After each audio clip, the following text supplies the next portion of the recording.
మన సమాజం యొక్క ముఖ్యమైన లక్షణాల్లో ఫస్ట్ది భిన్నత్వం. ప్రధాన లక్షణం ఇది. మనకి వివిధ రకాలైన ప్రాంతాలు, కులాలు, మతాలు, సంస్కృతులు, చారిత్రక నేపథ్యం, ఇట్లా అనేక రకాలమైన అంశాలు మన భారతదేశం యొక్క భిన్నత్వానికి కారణం, డైవర్సిటీకి కారణం.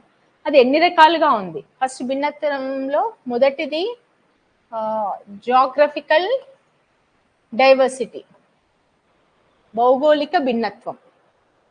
ఈ జాగ్రఫికల్ డైవర్సిటీ అంటే భౌగోళిక భిన్నత్వం దేనికి దారి తీసింది అనంటే అది సాంస్కృతిక భిన్నత్వానికి దారి తీసింది. Cultural diversity. సో దాని తర్వాత ఏంటంటే సామాజిక పరమైన భిన్నత్వం. మన దగ్గర ఉన్నన్ని కులాలు, జాతులు ఇంకా ఎక్కడ వేరే ఇతర ప్రాంతాల్లో ఉండవు. మన సామాజిక డైవర్సిటీలో భిన్నత్వంలో మనకి ముఖ్యంగా జాతుల వర్గీకరణ ఉంటుంది. జాతులు, భిన్నమైన జాతులు ఉన్నాయి. దీన్ని ఒక్కొక్క సామాజిక శాస్త్రవేత్త ఒక్కో రకంగా వర్ణించడం జరిగింది.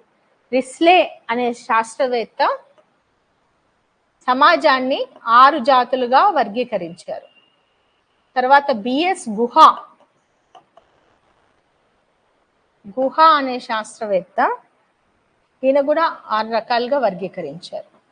సో ఈయనది ఎక్కువ మంది శాస్త్రజ్ఞులు ఆమోదం పొందారు. బిఎస్ గుహ యొక్క వర్గీకరణని ఎక్కువ మంది శాస్త్రజ్ఞులు ఆమోదం పొందారు. సో అన్ని 6 రకాల జాతులు ఏర్పడ్డాయి అనేసి ఇందులో. తర్వాత క్యాస్ట్ ఉంటుంది దీంట్లో, కులం.